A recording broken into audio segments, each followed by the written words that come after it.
सुप्रभात मंडळी. आज आहे दुसऱ्या श्रावण सोमवारानंतरचा मंगळवार आणि आज आमच्या ग्रामदेवतेच्या मंदिरात जागर आहे. मंडळी, बऱ्याच कमी लोकांना मुंबईत किंवा शहरात राहणाऱ्या लोकांना माहिती आहे, जे कोकणातले आहेत आणि आता मुंबईला राहतात. खरं तर श्रावण महिन्यामध्ये आहे ना, जागर हा पद्धत असते. प्रत्येक ग्रामदेवतेच्या मंदिरामध्ये जागर हा प्रत्येक गावच्या केलाच जातो. सो मंडळी, तुम्हाला बघायचं ह्या जागर कसा असतो किंवा मग काय काय होतं या सगळ्या गोष्टींमध्ये, चला तुम्हाला दाखवतो. पहिलं आपण आता देवपूजा वगैरे उरकून घेतली आहे, तयार झालो आहे आणि थेट निघतोय ते ग्रामदेवतेच्या मंदिरात. चला व्हिडिओला सुरुवात करूया. आता पावसाची एक सर येऊन गेली. श्रावण म्हटलं की ऊन पावसाचा खेळ. आणि बघा, घंटीचा आवाज येत असेल. सगळ्यांच्याच घरी देवपूजा वगैरे उरकली आहे.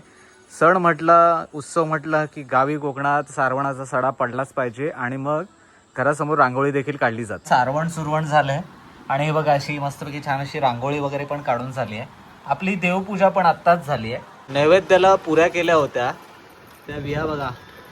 नैवेद्य दाखवून झाल्याच्या नंतर प्रसाद म्हणून तिला पुरी दिली होती, ती मस्तपैकी खाते. सोनाली, सुप्रभात. धन्यवाद, लवकर लवकर नैवेद्य बनवून दिलास देवाचा. असं आपण आज पुरी वगैरे बनवून नैवेद्य दाखवला देवाला. चला, धन्यवाद कारभारनी, धन्यवाद. चल, जाऊन आलो. आज मंदिर देवळात जातो. हा, चल. पहिले शाळेत घेऊन जाशील ना? हो, जाते आता. चला, छानपैकी गावाकडे मस्त असं वातावरण आहे श्रावणातलं. मस्तपैकी सर्वीकडे हिरवंगार झालेलं असं श्रावणातलं वातावरण, सुरेख. चला, आपण निघालोय तुरळला. तुरळवरून मग आपण आपल्या ग्रामदेवतेच्या मंदिरात जाणार आहोत. मस्त वातावरण.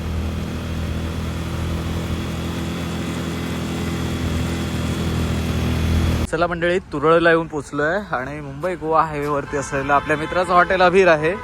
आपण इथे काही या अगोदर चव वगैरे घेऊन तुम्हाला सांगितली नव्हती, पण आता फायनली हॉटेल पूर्णपणे फुल फ्लेज मध्ये चालू झालंय. नमस्कार नमस्कार. अभि, काय नाश्ता वगैरे झाला काय? नाश्ता नाही अजून, नाश्ता. बरोबर. चला, हे बघा, मस्तपैकी असं वातावरण आहे. झकास. अरे वा, कॅरेमेल कस्टर्ड पण मिळतं. झकास झकास. चला, आपण कधीतरी विथ फॅमिली जेवायला येऊ. आता पण थोडंसं काय नाश्ता वगैरे आहे काय? चला, नाश्ता करूया. मंडळी, खरं तर आता आपण मंदिर परिसरात येऊन पोहोचलो आहोत. हे आमच्या पाठीमागे दिसते ते ग्रामदेवतेचं मंदिर आहे आणि या ठिकाणी आज जागर उत्सव पार पडणार आहे. खरं तर या ठिकाणी ना काय काय विधी होतात ना, ते तुम्हाला दाखवायला मात्र नक्कीच आवडेल. हे आमच्या तुरळ गावची परंपरा आहे, पद्धत आहे. चला, आता मंदिरात जाऊ थेट आणि पहिलं दर्शन घेऊ आणि जागर उत्सव कशा पद्धतीनं होतो ते देखील दाखवू. आणि त्याचबरोबर आमच्या तुरळगावची जाखडी देखील इथे भरणार आहे. सो जाखडी ज्यांना ज्यांना माहिती नाही त्यांनी नक्कीच हा व्हिडिओ पुढे पाहिला तरी काही हरकत नाही. सो चला, पहिलं दर्शन घडून आणतो, त्याच्यानंतर जागर उत्सव कशा पद्धतीने पार पडतो ते देखील बघूया.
मंडळी जाकडी नाचून आता ग्रामस्थ मंडळी ही परत एकदा घरी जात आहेत.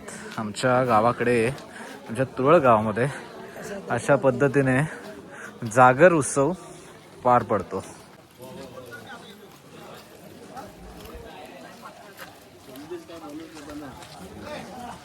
चला मंडळी, ग्रामदेवतेच्या मंदिरातून घरी आलो आहे. खरं तर ग्रामदेवतेच्या मंदिरामध्ये जागर पार पडल्याच्या नंतर बघा हे असं हा धागा देतात.